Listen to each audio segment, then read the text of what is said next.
If you're watching this video, it's likely because you're preparing for a marathon, but you don't know the steps you need to take in order to prepare for the marathon in terms of carb loading or what exactly you need to be eating before the marathon to make sure that you smash out your best race.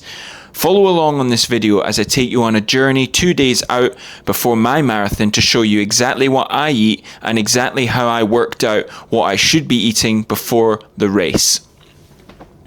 Likely watched other videos and couldn't quite understand or get to grips exactly what you need to be doing. Terms like carb loading get thrown around, and people who should know better don't do well to describe to beginners in the marathon what they need to be doing to ensure that they're topping up their glycogen stores before the biggest race likely of their lives. So I'm going to take you through some simple steps how to work out what you should be eating.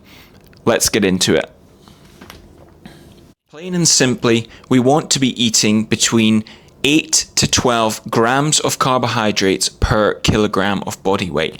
Now, that is for the 2 days leading up to the marathon, and that is throughout the full day. So, for example, for someone who is 60 kilos, you want to do 60 times by 8, and that will give you the amount of grams of carbohydrates that you need to be eating in order to have a successful marathon. Now that constitutes the minimum amount of carbohydrates that you need to eat. If you're someone who is looking to run a bit of a faster race, you're looking around 10 grams of carbohydrates, so around 600 grams of carbs for a 60 kilo athlete, or you're going to be doing 12 grams of carbs per kilogram of body weight.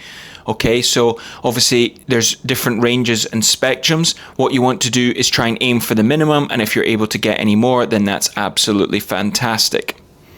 One of the major issues that we run into is a lot of people say to me, Blair, I can't get that amount of carbohydrates in. I really struggle because I'm eating pastas, pizzas, etc. Here are a few handy tips and what I recommend that you do to help get in your carbs. So I'm going to run you through the full day of what I'm going to be eating now, and you will see one of the tips and tricks that I do is try and get as many of your carbohydrates from liquid sources as you possibly can. You will see in the next part of the video that I'm getting carbs from apple juice, from orange juice, from Gatorades. Now, I know these aren't the most sort of holistic and sort of natural approaches to it, but for 2 days, I'm pretty sure you can put those things aside and just get this marathon done. Make sure that when you get to the race line, your glycogen stores are topped up. That means your fuel tanks are ready to run the race of your life. When it comes to carb consumption, this can be difficult if consumed with excess fats and proteins. So for the lead up to the race, what I do recommend you do is reduce the amount of fats and proteins just for a small amount of time, 2 days only, so to make sure that you can get sufficient carbohydrates in. Okay, so that will mean, for me, I personally find it's a lot easier if you cut out meat products, for example, chicken and beef, as they can be extremely calorific, and also they're very satiating, which means they fill you up quite a lot. Now, this is the reason that a lot of people for weight loss hacks tell you to increase protein consumption, because you're able to eat more of that and it fills you up. However, in this case, what we want to do is prioritize carbs. Am I going to gain weight from this is a question that people often ask. You may see body weight increase due to the extra carbohydrates will hold on to water molecules, because you're also going to be increasing the amount of water that you drink. This will then lead you to maybe gaining an extra bit of weight. But don't worry, that weight is not going on as fat. Will I be bloated? So that is a question that a lot of people ask me. There may be a point where you do get bloated. Now, what I would do, hopefully you're watching this video a few months out from the race. You can go through and practice this carbohydrate loading in the days and weeks leading up to the race to make sure that you have practiced exactly what does work and what doesn't work for you. Make sure you prioritize foods that you know you're able to consume easily, and don't try anything new, especially on race week. Carb powders will be an absolute savior. You can get 60 to 80 grams of carbs easily into you without too much stress on the body. Now, these are easy wins that you can focus on.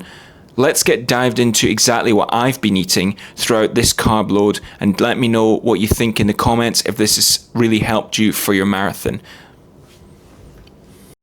It is 6:01 on Friday the 19th of September and heading out to Berlin Marathon with Adidas to run. We've got all our kit packed, we're ready to go. Today I'm going to take you through a video of everything that I eat on the day or 2 days before a marathon. So this morning I've started off, I've had a Red Bull and I've got 60 grams of carbs here. I've had 4 Weetabix with almond milk with some sugar. I'm going to tot up all the different carbs and show you exactly what you should be eating, or a recommendation what you could be eating before a marathon. Hope you enjoy. For me, I'll be going for around 640 grams of carbs per day, try and split across the day.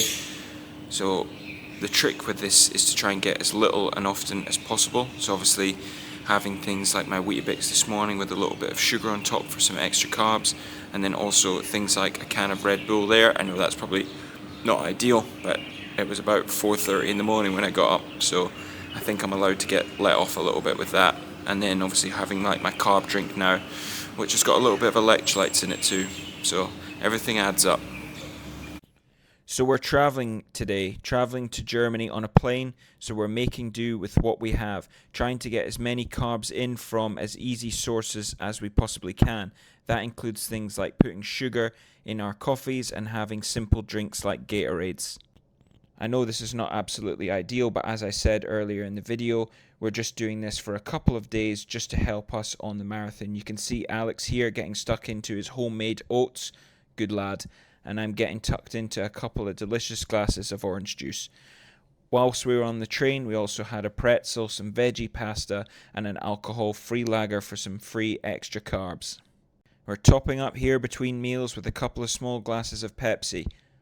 And at night, we headed out for dinner where we got a really nice Neapolitan pizza, some nice bruschetta, and another alcohol-free lager. Cheers to us, a couple days out from the Berlin Marathon. Here we go. So as you can see, I have done 760 grams of carbohydrates throughout the day. So that works out around 9.3 grams per kilogram of body weight, which is exactly where I wanted to be for the marathon. If this has helped you out for your marathon journey, give this video a like, drop a subscribe on the page, and follow for more things along this kind of line for helping you to become a better marathon runner.